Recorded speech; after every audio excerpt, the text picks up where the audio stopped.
Hello, and welcome to The Sleepy Owl, a cozy nook where you can gently unwind and drift into a peaceful night's rest. Tonight, we're sharing another soothing story, one that can help settle your mind and foster a feeling of quiet calm. But first, let's take a moment to prepare our bodies and minds for a tranquil, rejuvenating sleep. Settle in comfortably, and with each slow inhale and gentle exhale, allow the day's worries to gradually fade away. It can be challenging to pull away from the day's busyness, particularly as bedtime approaches. Yet remember, the less we stress over falling asleep quickly, the easier it becomes for our minds to release any tension. Let the gentle rhythm of your breath carry off lingering concerns, and let tonight's story be your guide toward deep relaxation. Now make yourself comfortable and let the warmth of the sleepy owl envelop you. Enjoy the story, and may you find a restful, peaceful slumber here in our little nighttime sanctuary.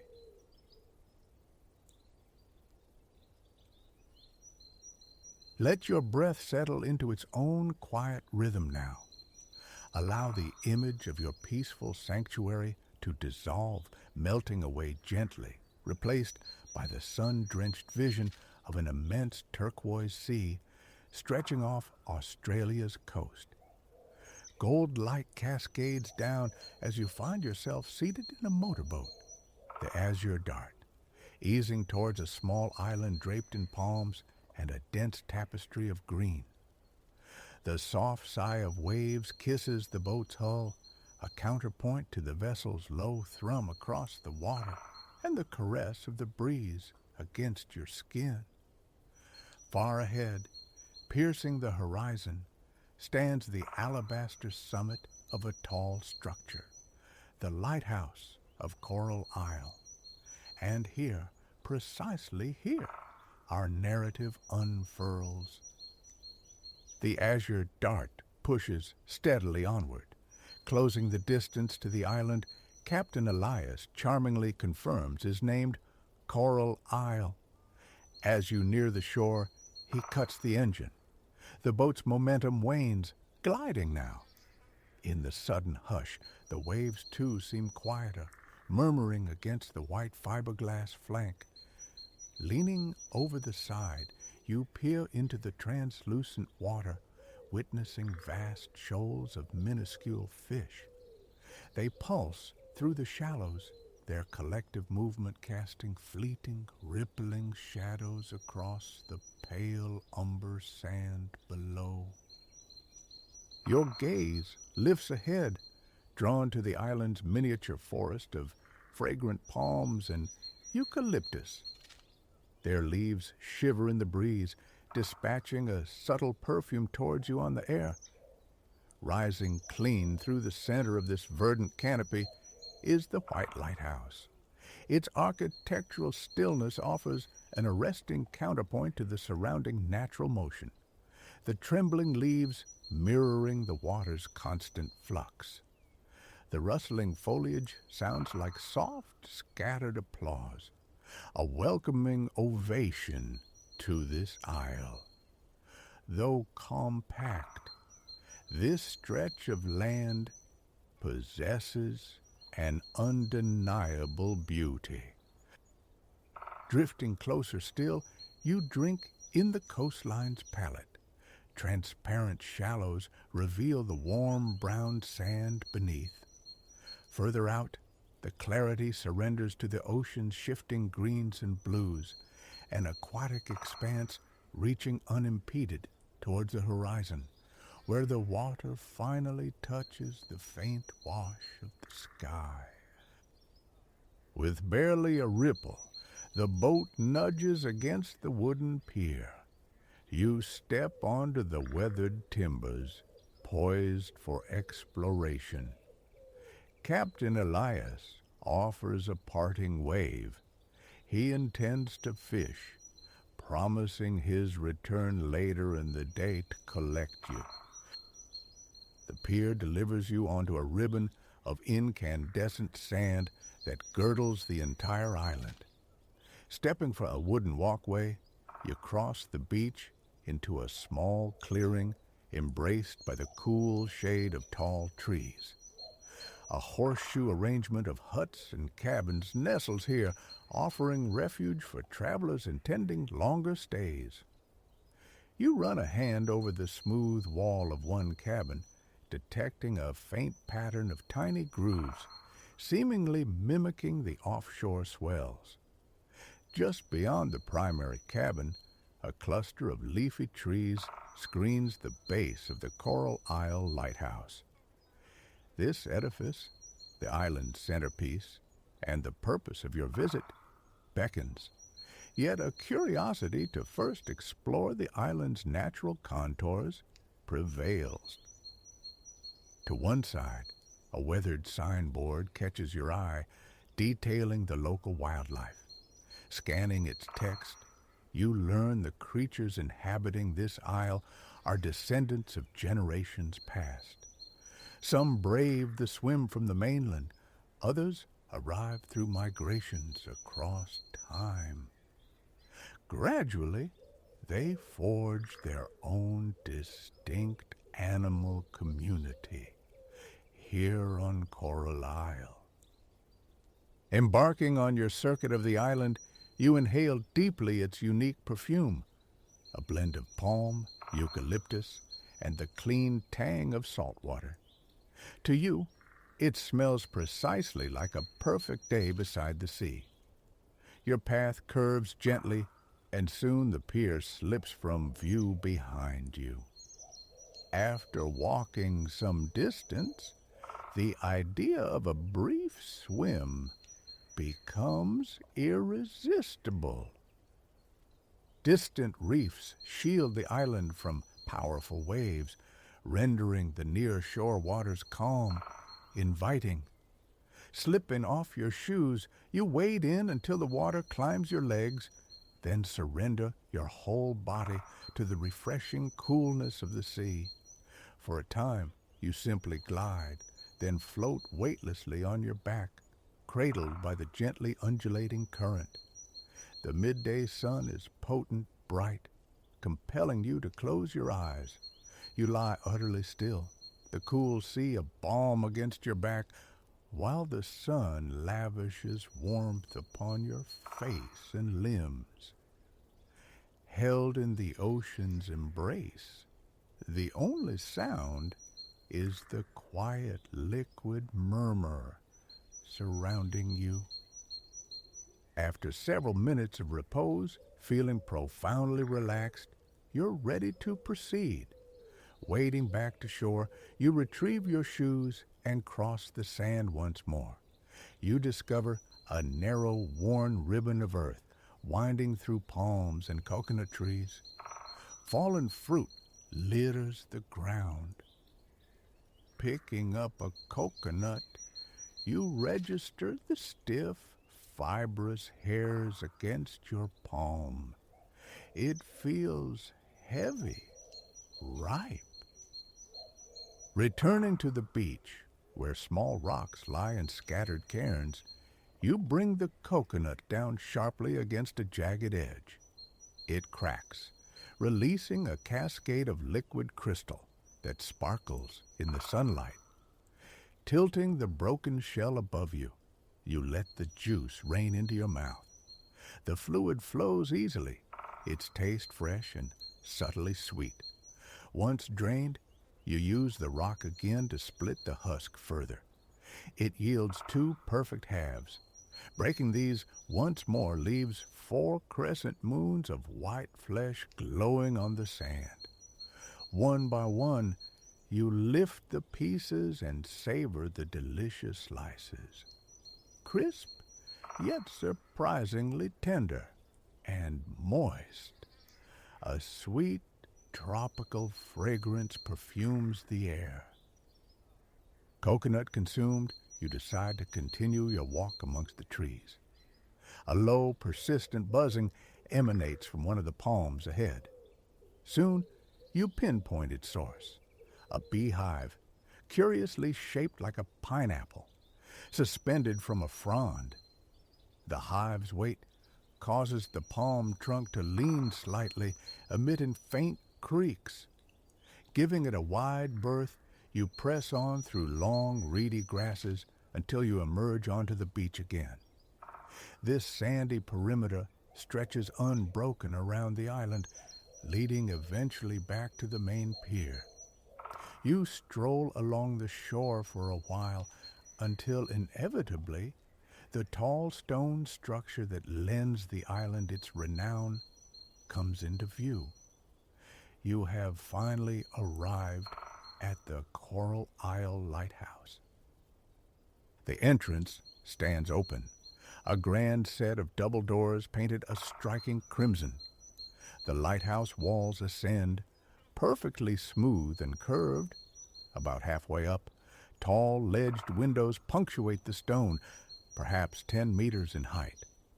Above these sits a viewing deck, and crowning the entire structure is the enormous lantern, capped by a roof that appears almost comically small by comparison, like a little hat. You take your first steps inside, entering a small vestibule. High windows admit shafts of sunlight. The interior is dominated by a magnificent spiral staircase, coiling upwards along the circular walls. At ground level, the lighthouse feels quiet, still, and faintly damp. The walls are palpably thick, built to withstand formidable winds. Furnishings are sparse, just 2 plush armchairs. Black and white tiles form a checkerboard floor, while the staircase itself is painted white, accented by an ornate wrought iron banister. Beginning the ascent, you hear your footsteps echo within the cylindrical chamber. Reaching the first landing, you pause to catch your breath, inhaling deeply, then exhaling slowly. Even enclosed within these stone walls, the scent of the ocean persists, carried on the insistent breeze. A chair rests near the window. You decide to sit for a moment. Leaning back, breathing deeply, you gaze out.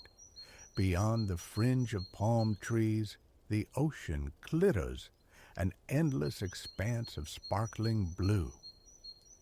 After this brief respite, you rise, ready to conquer the remaining height.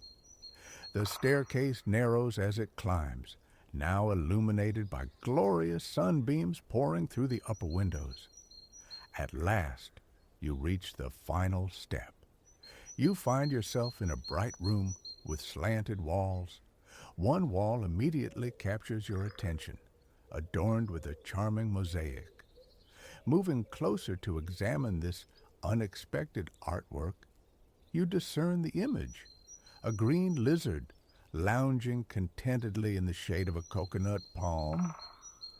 Perhaps it's merely your imagination, but the lizard seems to wear a faint smile. Across the room, an open doorway leads outside onto the viewing deck. You step through it, emerging into brilliant light. 20 meters above the ground, the sensation is one of suspension in the sky itself. The panorama steals the breath. The island lies embraced by an infinite ocean. Near the shore, a coral reef manifests as a dark blue smudge against the otherwise aquamarine water. From this distance, it appears dark, yet you know that up close, the coral forms an underwater rainbow forest, teeming with colorful fish of every size. This reef, of course, is the very reason for the lighthouse's existence.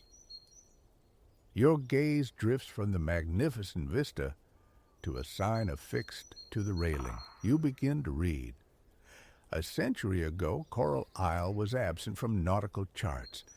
Its existence remained largely unknown until the tragic disappearance of a grand merchant vessel. Years later, a search party investigating the loss discovered the ship had foundered upon a coral reef. While surveying the ocean, someone spotted the hull protruding from the water like a strange iceberg near a small uncharted island. For many years, the wreck lay undisturbed by humans, becoming a sanctuary for wildlife. Birds, including herons and kites, nested throughout its decaying structure. Then, one day, the last visible part of the hull succumbed to the sea, vanishing completely beneath the waves.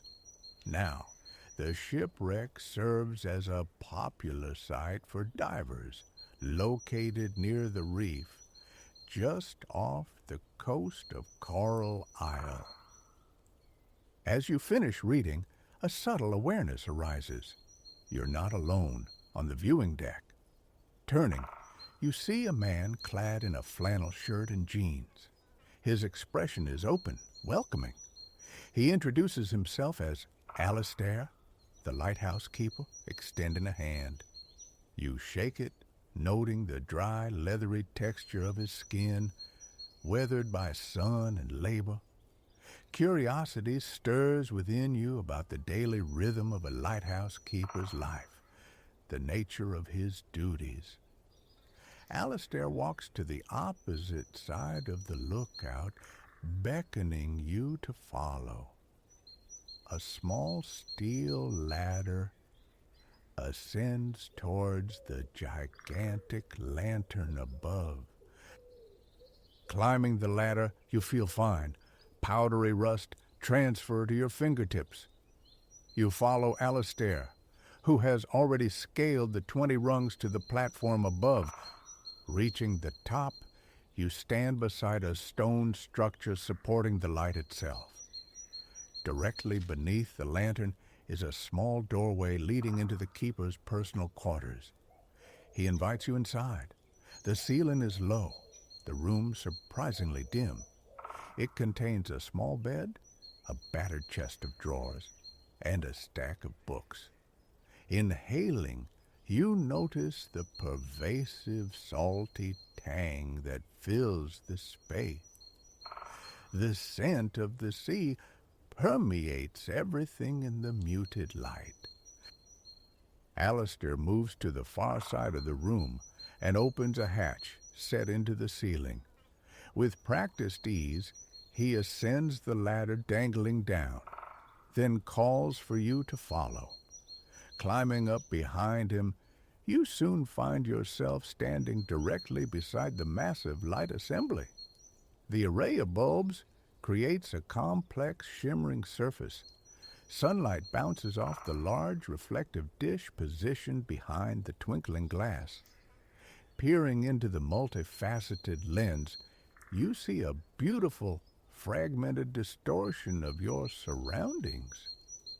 Like an abstract painting, composed of fractured reflections of your own face, interspersed with patches of sky and sea. The bulbs radiate a brilliant argent glow.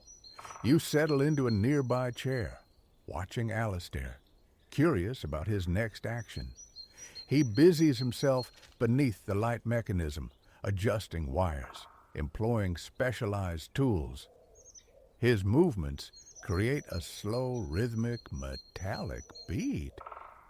And for a few moments, you find your breathing synchronizing with it. It seems as though Alistair has momentarily forgotten your presence, but then he glances up, smiling as he registers your absorption in his work. "Let me tell you how things run around here," he offers, his voice soft, mellow. You listen intently as he begins. "There are two of us keepers, myself and Barnaby. We do 2 weeks on, then get 2 weeks back home. He's due early tomorrow morning with the supply boat. We'll spend the day catching up, eating, maybe play some cards. Then I'll head back to the mainland in the evening, On shift, I usually sleep from about 5 a.m. till noon. He pauses, perhaps picturing it. Then I'll swim, cook something, relax a bit. Afternoons are for any maintenance jobs that need doing. Another pause, a thoughtful look. Sunset's quite something around here. You should try and stay for that. Once it's dark, well, that's showtime. I power up the light, check the logs for planned voyages, get on the radio, see what's happening out there. Just making sure everything runs smoothly. That's what I call a job well done. While Alistair speaks, your gaze drifts back to the window. Sunset is indeed approaching. The sun hangs just above the water, poised as if contemplating a dive. Wispy clouds trail behind it, drifting languidly along the horizon. Glancing back at the keeper, you notice he's hunched slightly, focused on something held on his knees. Moving closer, you see he's drawing, sketching a small parakeet in flight amidst a cluster of palm trees. Alistair explains that he usually completes a few sketches during each shift. It helps pass the time. He asks if you'd care to see some other examples. Descending the ladder briefly into his cabin, he reappears a moment later holding 2 crisp sheets of paper. The drawings are remarkably skilled. One is rendered in stark black and white, the other softly shaded with colored pencils. The colored piece is atmospheric, expressive, depicting cheerful tourists seated at an outdoor table, enjoying a meal, a vibrant orange fish and coconut curry. Captain Elias, the man who brought you here, is recognizable in the scene, grinning as he strums a guitar for the holiday makers. The black and white drawing portrays a sea snake, its sinuous form elegantly arched as it glides into deeper water. The meticulous detail on the snake's striped body triggers a flicker of recognition. You suddenly realize you've seen numerous postcards featuring drawings in this exact style at souvenir stalls back on the mainland.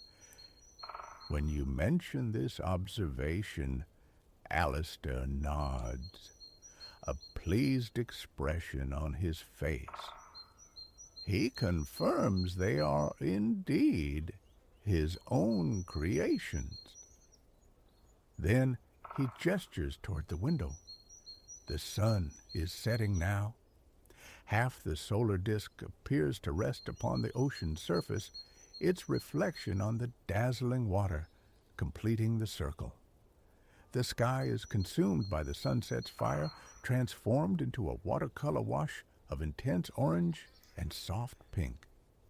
You watch, captivated, as the sun sinks steadily into the sea, retreating from view until only a few lingering rays remain painted across the sky. Looking towards Alistair, you're struck by his expression. A quiet smile, tiny lines crinkling at the corners of his eyes. Perhaps it's gratitude, you think, for the daily privilege of witnessing such spectacle. With the sun now gone, the time has come for the keeper to perform his primary duty, activating the light. A sense of anticipation settles over you. First, Alistair moves to the rear of the mechanism. He pulls 4 distinct levers, energizing each section of the lamp array. Then, reaching down, he flips another switch located in the mounting base. The entire assembly begins to rotate. From this high vantage point, you can clearly observe the perfect, sweeping arc of the intense beam as it cuts through the twilight, highlighting the submerged coral reef and scanning the darkening sea for approaching vessels. You realize with a gentle pang of regret that it must be time for your departure. Captain Elias might already be waiting down at the pier. You shake Alistair's hand again, thanking him for an unforgettable day. Then you carefully descend the cool steel ladder, returning to the viewing deck below. One final time, you absorb the panorama, now transformed into a still, starlit composition. The ocean ripples with a lazy slowness, and a soft breeze seems to whisper a nocturnal farewell. Next, you re-enter the stone tower where the staircase spirals downwards. Cautiously, you descend the long flight, step by measured step. On the way down, you pause occasionally to peer through the narrow slit windows, catching fractured glimpses of the night view. Leaving the lighthouse behind, you head towards the beach in search of Captain Elias. The night air carries a different quality now. The island's daytime tropical perfume has subtly shifted, replaced by a dreamy, earthy fragrance, the scent of lush, nocturnal vegetation. Reaching the beach, you discover that while waiting, the captain had strung a hammock between two leaning palms and promptly fallen asleep. The hammock sways gently, mirroring the rhythmic motion of his boat, the Azure Dart, still tethered to the nearby jetty. He looks so profoundly peaceful in his slumber that you haven't the heart to disturb him. Perhaps, you decide, a short rest for yourself is in order before the journey back to the mainland. You lie down on the cool, soft sand, gazing upwards at the immense canopy of stars. Above, the lighthouse beam continues its periodic sweep, a hypnotic pendulum of light traversing the darkness, back and forth across the sky, across the distant stars. Closing your eyes, you draw a deep, slow, relaxed breath in, and then gently exhale. It is time now to rest, perhaps to dream of this perfect day. Consciousness returns like a slow tide, drawn shoreward by the gentle percussion of rain on the window pane, a deeply soothing rhythm. You linger in the pre-dawn dimness, eyes sealed, adrift in the sensation. Warm air blankets you, yet a cool current, a gift from the oscillating electric fan aimed bedward, kisses your skin, maintaining a perfect equilibrium. A soft yawn escapes as eyelids flutter open, vision swimming into focus against the nascent morning light. Beyond the window, where curtains left ajar stir in the fan's breeze, the sky blushes with the sun's hesitant ascent. Nestled in comfort, memory drifts back to the journey. Air travel had delivered you here, to the Philippines, an archipelago, dreaming across the ocean with its 7,000 isles. Yesterday culminated in Manila, the sprawling capital. Remarkably, the passage from airport to sanctuary unfolded with surprising ease. Instructions, clear and concise, guided you from the terminal. Seek out Area 5. As automatic doors hissed open, releasing you into the city's warm, humid embrace, the air hung thick with the unmistakable perfume of arrival. Tropical heat, damp earth, a holiday distilled. Evening had already fallen. Silhouetted palm trees, improbable city dwellers, stood sentinel against the urban glow, igniting a thrill deep within. An adventure truly unfolding. Gratitude swelled for the privilege of traversing the globe, of witnessing its myriad faces. Pausing, you inhaled the novel scents before proceeding. suitcase wheels whispering across the pavement towards Area 5. The path was easily found, weaving past a tableau of airport life. Families locked in tearful reunions, travelers squinting at phone screens seeking elusive signals, drivers of taxis and tricycles scanning the crowd for fares. And there he was, Rico, your designated driver, holding aloft a card bearing your name. His greeting was immediate warmth, a genuine welcome to his homeland. He relieved you of your luggage, stowing it efficiently in the car's boot before gesturing you inside. Opting for the passenger seat, you settled in. As the car pulled away from the curb, leaving the airport complex behind, conversation flowed easily, touching upon the Philippine wonders you yearn to discover. On the thrumming motorway, the ubiquitous tricycles darted past, motorcycles crowned with roofs, jaunty sidecars attached, capable of ferrying couples or entire clans. Rico then pointed towards one of the legendary jeepneys. These were phantasmagoric chariots, born from repurposed military trucks left in the wake of World War II, now resurrected as vibrant public transport. Each driver imbues their vehicle with personality, a riot of color and thematic decoration. Every jeepney boasts its own moniker. Last night, you glimpsed Guadalupe, adorned with Marian imagery and Sonic, emblazoned with characters from the classic video game. Their rear doors remained perpetually open, an invitation for passengers to hop on or off with fluid ease.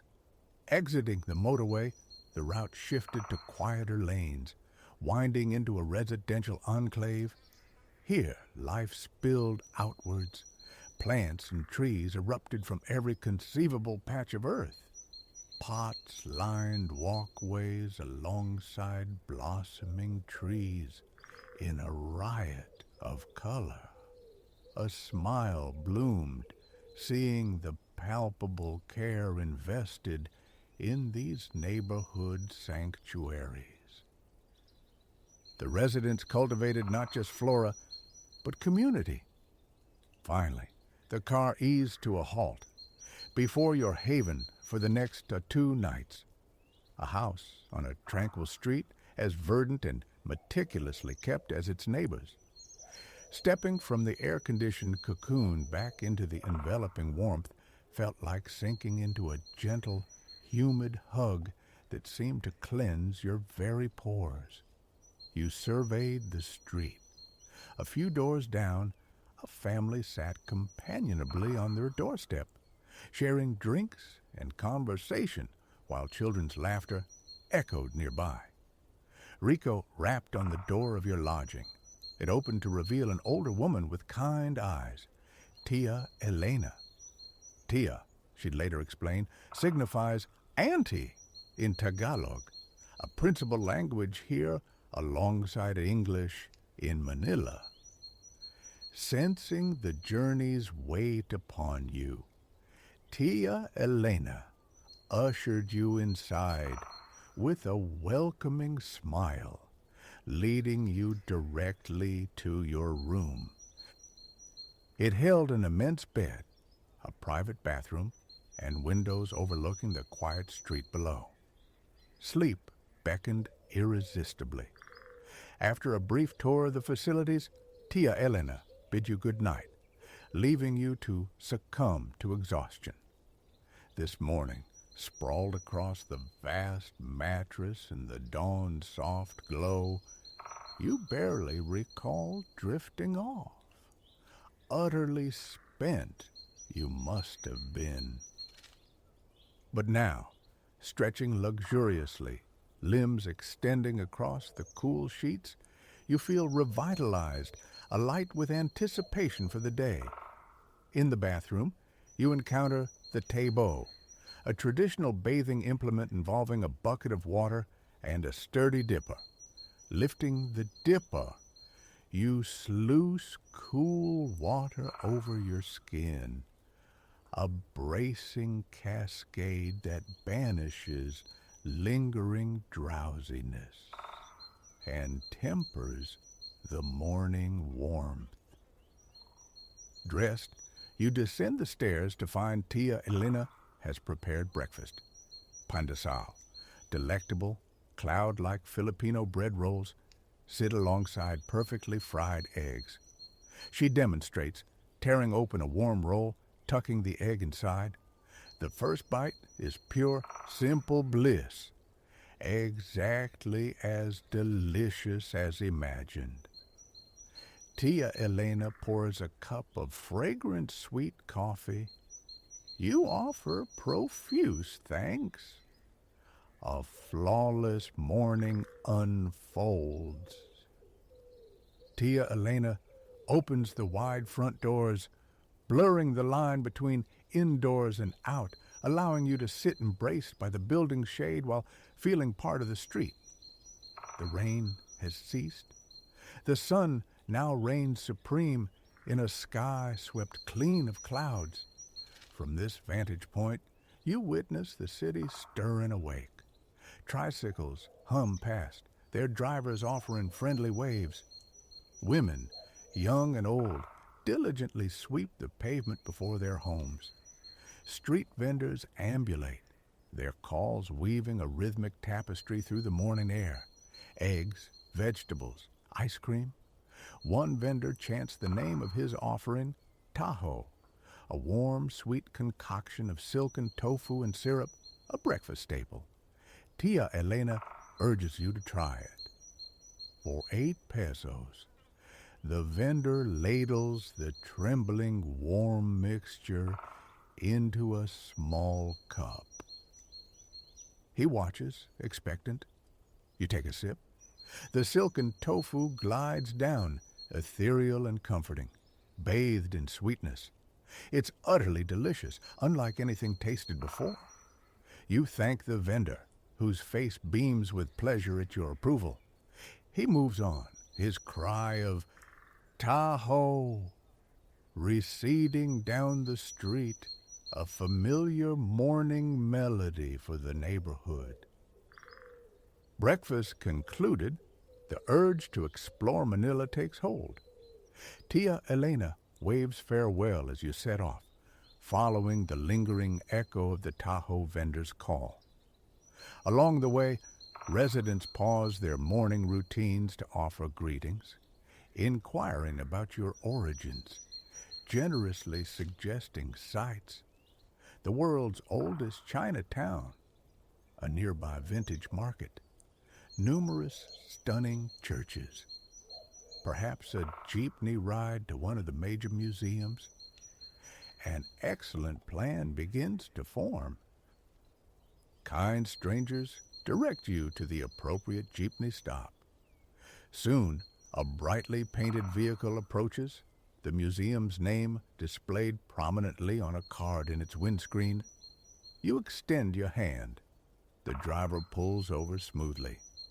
Climbing aboard through the open rear, you find passengers shifting obligingly on the twin benches lining the interior, making space.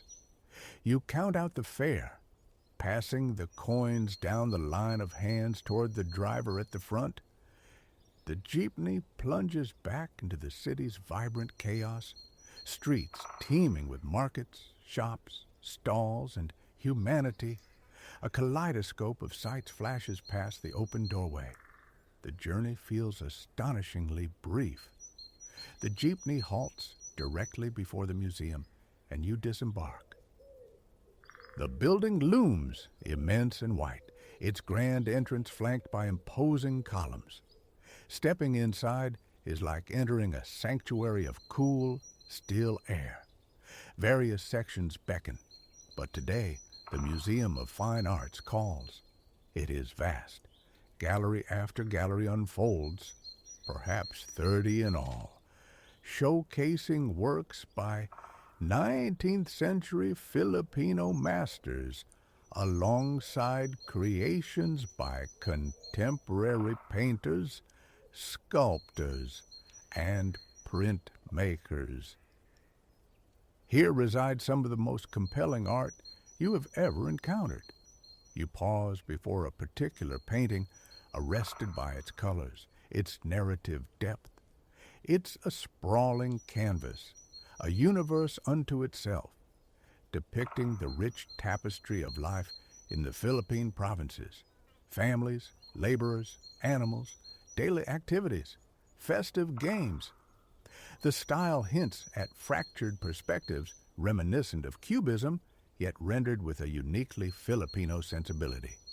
Blues and greens dominate, punctuated by vibrant splashes of red. It is intensely alive, intricate. The longer you gaze, the more details emerge, stories within stories. Hours could dissolve simply contemplating this single piece. Without conscious awareness, the entire day has slipped away within the museum's expansive embrace, absorbing so much culture, so much history. It feels almost like traversing the entire nation without leaving the city limits, though nothing compares to the sensory immersion of the real thing, the sounds, the scents, the irreplaceable connection of meeting its people. You make your way towards the exit, murmuring thanks to the gallery attendants. Emerging back into the daylight, you notice the air has softened. The sun hangs lower, painting the sky in warmer hues. The city begins its gentle wind down. A short walk to a coffee shop seems ideal, a place to sit and watch the evening traffic flow. A small establishment nearby offers an outdoor table. No sooner have you settled than a menu appears, listing coffees sourced from various provinces. You choose one from Palawan, your next destination. When the waiter returns bearing a steaming cup of rich, dark coffee, you inquire about the tricycles. He confirms they are an essential Manila experience, perfect for shorter distances. He advises taking one to a point near your lodging and walking the final stretch. That sounds agreeable. For now, though, contentment lies in simply sitting here. The evening air is balmy, each passing moment offering a fresh vignette of city life. The Palawan coffee is exquisite. The waiter has also brought a small plate of hopia, petite, flaky pastries filled with sweet bean paste, his personal favorite snack. They are the perfect counterpoint to the coffee's depth. You thank him sincerely, shaking his hand before departing. He waves you off with wishes for a wonderful remainder of your journey. Strolling down the street, a tricycle soon approaches. You flag it down. The driver pulls over obligingly. He listens to Tia Elena's address, nods, and confirms he can drop you nearby. He offers a choice, the sidecar or the seat behind him on the motorcycle. The sidecar appeals, a small open-sided compartment with a single seat. And then you are off, zipping through the streets. A delightful breeze rushes through the open sidecar. The tricycle proves nimbler than the jeepney, navigating tighter spaces and narrower roads with ease. Gradually, the surroundings become familiar. Recognition dawns. Last night, you recall passing a large white house on the corner just before your turn, its windows adorned with curved metal railings overflowing with plants. There it is now. The driver eases the tricycle to the curb. You carefully extricate yourself, mindful of the low roof. He confirms you know the way from here before buzzing off into the twilight. Birds begin their vespers as you turn down the street marked by the White House. As you walk, people seated outside their homes offer evening greetings. You recognize the faces from the morning, those who offered advice and directions. They inquire about your day. You recount the museum's wonders, the discovery of Hopia. They chuckle, telling you to bring some back next time.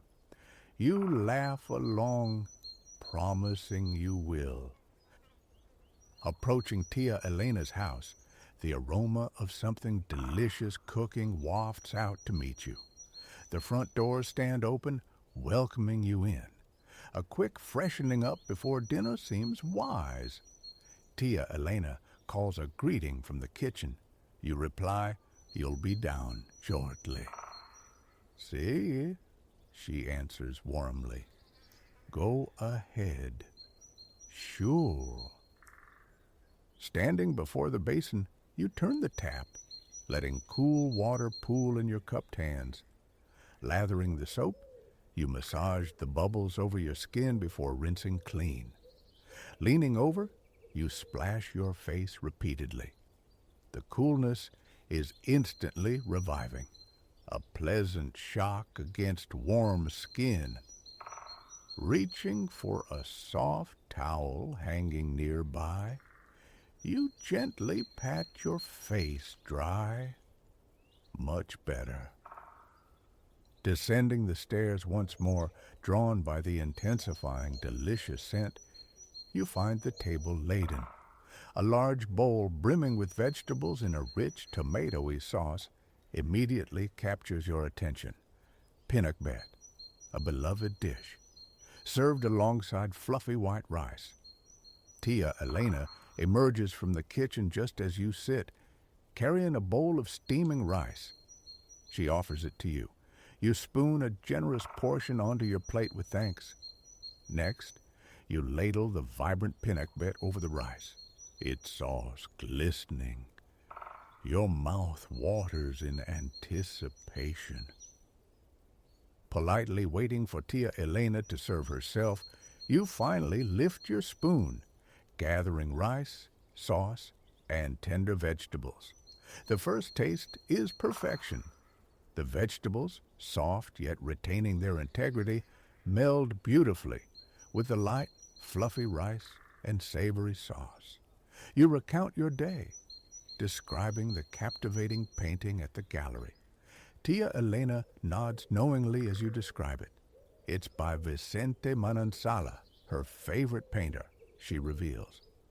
When she asks your impression of Manila, you tell her honestly, it's one of the most uniquely wonderful places you've ever experienced. Her pleasure is evident. Your appreciation for her country matters to her. She shares that Manila has always been her home, though she's also spent time in Aurora Province, where family resides. She speaks of her 2 children also living in Manila and her 3 grandchildren. Her husband, she explains, spent his entire career as a captain on cargo ships. She rises and returns with a photograph, a man in uniform, his face friendly, saluting the camera smartly. Tia Elena speaks of him with deep fondness, pride woven into every word. Before retirement, she recounts, he would be away for 9 months at a stretch. The long separations were initially difficult, but became a rhythm of their lives. His homecomings were filled with tales of distant ports, gifts for her and the children from across the globe. Currently, he's visiting friends in Aurora. Otherwise, he'd be here. A shame you missed him this time, Tia Elena says wistfully. He has much laughter in him. Next visit, you must meet him. Share dinner with us both. Smiling, you promise you will. A profound sense of safety envelops you here, with Tia Elena. She possesses a natural gift for making guests feel utterly at home, deeply cared for. It feels as though you've known her far longer than a single day. She then shares photos of her children and grandchildren, recounting their achievements with grandmotherly pride. She sounds like a wonderful matriarch.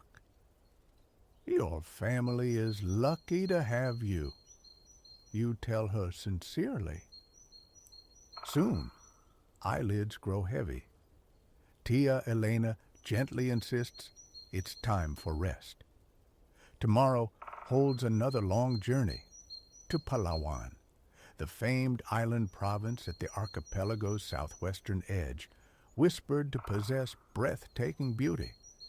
Anticipation stirs anew. Upstairs, you open your room door. Switching on the fan sends ripples across the bed sheets. Slipping beneath them, your head sinks into the pillow. Eyes closed, you listen to the fan's rhythmic sweep, a mechanical lullaby. The room temperature is perfect. Images drift through your mind. Photographs of Palawan glimpsed during booking, azure waters, powder white sands fringed with palms. These merge with the day's vivid memories. Conversations with friendly locals, the museum's resonant art, the unique transit by jeepney and tricycle, the taste of novel, delicious foods found nowhere else. As sleep begins to claim you, thoughts dissolve into shimmering visions of sparkling oceans under clear blue skies. It's as if Palawan is already unfolding around you. Gradually, you sink into a peaceful, dream-filled well. Warm sunshine,